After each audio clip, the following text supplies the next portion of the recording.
Bumwelta na ang negosyante at gaming operator na si Charlie Atong Ang sa mga nag-aakusa sa kanya bilang mastermind ng mga kaso ng mga nawawalang sabungero. Sinampahan ni Ang patong-patong na kaso ang whistleblower at inakusahan ng mga ito o ang mga ito ng extortion sa halagang daang-daang milyong piso. May report hinggil dyan sa Ace Cruz.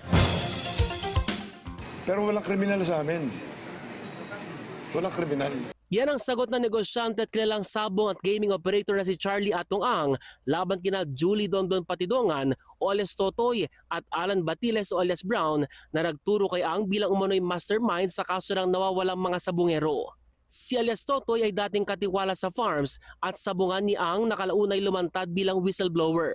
Ayon kay Totoy, patayin na umano ang mga nawawalang sabungero matapos ilibing ang mga ito sa Taal Lake. Ang punot dulo talaga nito, pera. Lahat ng grupo namin tinatawagan nila eh. Huwebes ng umaga, nagpunta si Ang kasama ang kanyang abogadong si Lorna Kapunan sa Mandaluyong City Prosecutor's Office para magsampa ng reklamo laban kina alias Totoy at alias Brown. 5 kaso ang hinihain nila kabilang ang grave threats, grave coercion, slander at iba pa. Masyado na kaming kawawa.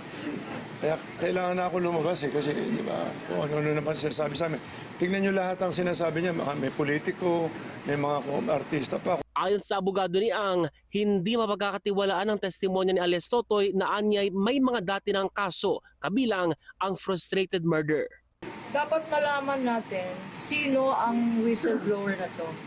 Sino ang nag-proclaim sa sarili niya na gusto niya mag-testify. Sino ang don-don na yan? Ayon kay Ang, tinangka siyang kikilan o extort ng 2 kapalitang pagbaligtad sa mga naunang pahayag. Namura ko si Brown dahil hinihingan ako ng 300 million para ibigay daw. Para wag daw ko idamay doon sa kaso nila. Kasi sila ang may kaso, hindi naman ako eh. Sabi niya, boss, magandang hapon po. Sabi nun. Namumupo naman siya. Sabi niya, gusto ko sana iligtas kayo pero yung mga kasama nyo dapat isama ko sila. Sabi ko, ano kasalanan namin? Bakit mo kami sasama? So medyo hindi maganda yung naging usapan.